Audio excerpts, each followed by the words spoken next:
இந்த பிளான்ட் லோக்கல்ல நான் தேடாத நர்சரியே கிடையாது. நான் ஒரு இடத்துக்கு விசிட்டுக்கு வந்திருக்கப்போ தான், அவங்க வீட்டு டெர்ரஸ் கார்டன்ல இந்த செடிய நான் பார்த்தேன். பல்ப்ல இருந்து, அதாவது கிழங்குல இருந்து வளரக்கூடிய இந்த செடி பேரு தான் கலீடியம். இந்த பிளான்ட்ல நெறைய கலர் வெரைட்டீஸ் இருக்கு. இந்த மாதிரி ஃபுல்லா பிங்க் வச்சு பார்டர்ல மட்டும் கிரீன் வச்சது இருக்கு. ஃபுல்லா கிரீன் இருக்கு. இல்ல அங்கங்க பிங்க் ட்ராப்ஸ் போட்ட கலர் வெரைட்டியும் இருக்கு. நான் ரொம்ப நாள்லேருந்து எக்ஸாக்ட்டா இந்த கலர் வெரைட்டிய தான் தேடிட்டு இருந்தேன். செடி வளர்க்குறவங்களுக்கு டெஃபினட்டா இந்த ஃபீலிங் புரியும். இது பார்க்கவே கண்ணுக்கு அவ்ளோ குளிர்ச்சியா இருக்கு. இலையோட சேர்த்து இதோட காம்பு கூட பாருங்க, பார்க்கறதுக்கு அவ்ளோ அழகா பொக்கே மாதிரி இருக்கு. இவங்க வந்துட்டு ஃபுல்லா கட்டி வச்சிருக்காங்க. அதனால பஞ்ச்சா மொத்தமா அப்படி இருக்கு பார்க்கறதுக்கு.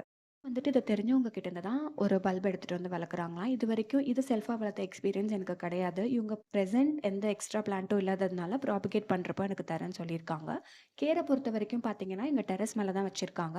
ஹார்ஷான சன்லைட்ட தவிர்த்து நீங்க இந்த மாரி பிரைட்டான ஏரியால வச்சுக்கிட்டீங்கன்னா நல்லா வளரும். எனக்கு இவங்க ப்ராபகேஷன் குடுக்குறப்போ என்னோட செல்ஃப் எக்ஸ்பீரியன்ஸ் நான் உங்ககிட்ட ஷேர் பண்ணிக்கிறேன்.